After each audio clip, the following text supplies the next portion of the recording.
Hey guys, Jamson1 here, and this is my all-new truck. I mentioned it last night on Twitter. I picked it up around 9:30, and so let's go ahead and take a look at it, why don't we? So this is my 2003 Ford Explorer Sport Trac XLS. This is, of course, the equivalent to the base model trim. As you can see, it's a little iced over. It is 28 degrees at this moment in time here in sunny Georgia. I know, pretty strange, isn't it? But we're going to take a bit of a walk around. I literally just picked this up, so I haven't even driven it yet, actually. My dad drove it home from the place we picked it up at last night. Um, I can't crank it. It's running on fumes right now, so we got to get it to get gas eventually. Again, really iced over, really cold today. I'm actually being an idiot wearing sandals right now, so let's go ahead and talk you through some of the stuff this car has. This car has what appears to be 18-inch rims with these big chunky Dextero DHT2 tires. Same story in the back. Of course, these are actually not even Dexteros. These are Generals. General Grabbers, I think is what they're called. They've got General on one side and Grabber on the other, so I'm just going to assume that's what they're called. So these two tires are different. He did say these front tires were replaced just recently. These got a little bit less tread on them, and these will have to be replaced soon. Not at this moment in time, of course. There's a little bit of a few problems. I'll go into those later. This is, of course, the XLS trim, so you do not have the keypad up here. It's like a combination lock for your car. This one does not have one. It does have a lock, though, so I can lock it from outside if I need to. It's got a roof rack on it, so if I decide to put anything on the roof, like skis or whatever, if I plan on driving all the way to Colorado, I can do that. This one does not have the optional tonneau cover. Now, a lot of Explorer Sport Tracs came standard with them from the factory. This one, of course, is not equipped with one. This one was actually bought by the former owner. We bought it from new. It's got a tow hitch pre-installed on it. He's got a couple tow balls in here somewhere. He gave us for free. That was really nice of him to throw that in as well. It does need to be cleaned, as you can see from the wood chips in the back. And some of the other problems we've got here, besides the iced over truck.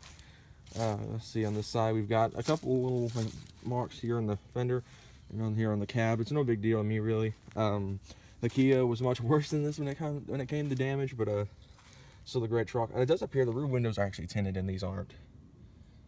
Oh well. This one is not four-wheel drive. This is two.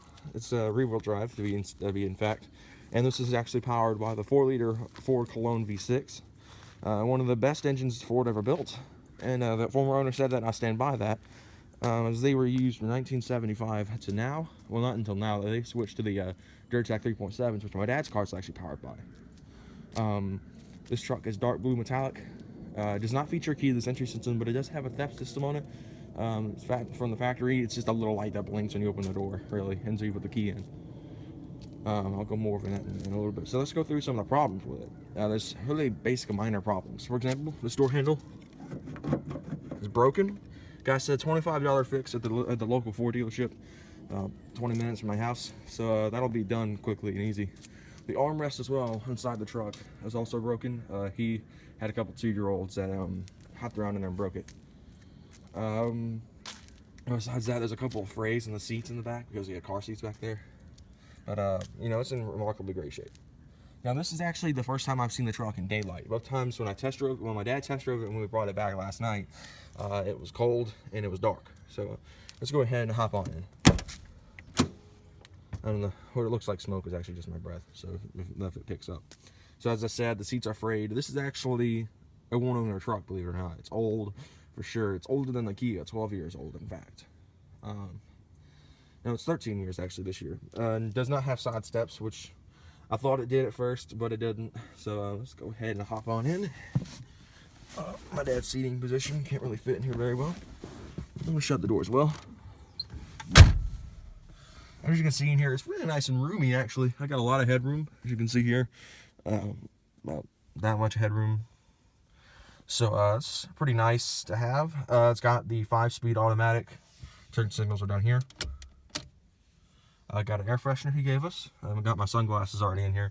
Aux cable's down over here, but this is the factory radio. It does not have a auxiliary input. It does have a cigarette lighter though, so I can plug in some sort of USB cable to my phone, maybe route that to auxiliary.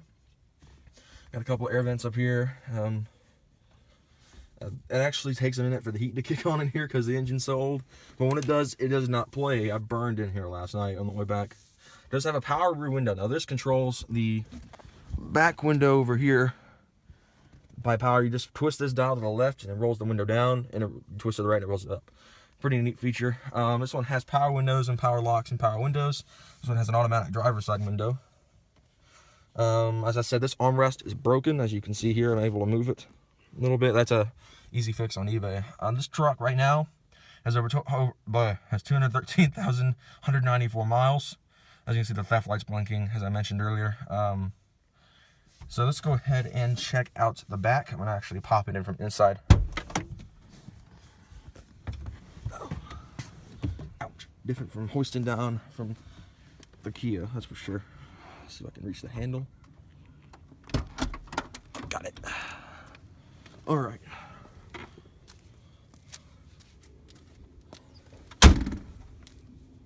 So open the back doors. This is the rear bench. I actually sat here when we test drove it. I'll get inside so you can kind of see how much room it gets. And this is with my dad's driving position. And now the only adjustments I really have from his is the seat gets tilted up a bit more. So with me driving, you'd probably have a bit more leg room. Again, power window back here as well. Got your two dome lights, and of course the damaged part from the engine. Like he already took this part out to get this fixed, but he never did actually get it fixed. You got lights up here, reading lights. Got a light right here too as well. So yeah. I can get out without killing myself. All right. And finally, we'll show the truck bed off, because that's probably, I was wondering, as I said, this one doesn't have a tow hitch. It doesn't have a license plate yet. We got to get applied for it soon. All right, so that's the bed. Pretty small, but it is good enough to do what we need it for. Just hauling little stuff here now and again, maybe a four-wheeler or something like that. And he, as I said, he did give us free tow balls. He gave us two because he does have a 2015 F-150 now, and he said they wouldn't fit in his truck, so he just gave them to us. So we can get. Oh. The first time I've actually opened that truck bed since I checked it out this morning. All right then. So that's the walkthrough of my new truck, a 2003 Explorer Sport Trac XLS. And like and subscribe for more, and I'll have more gameplay stuff coming soon. And I'll see you guys in the next one. Take care.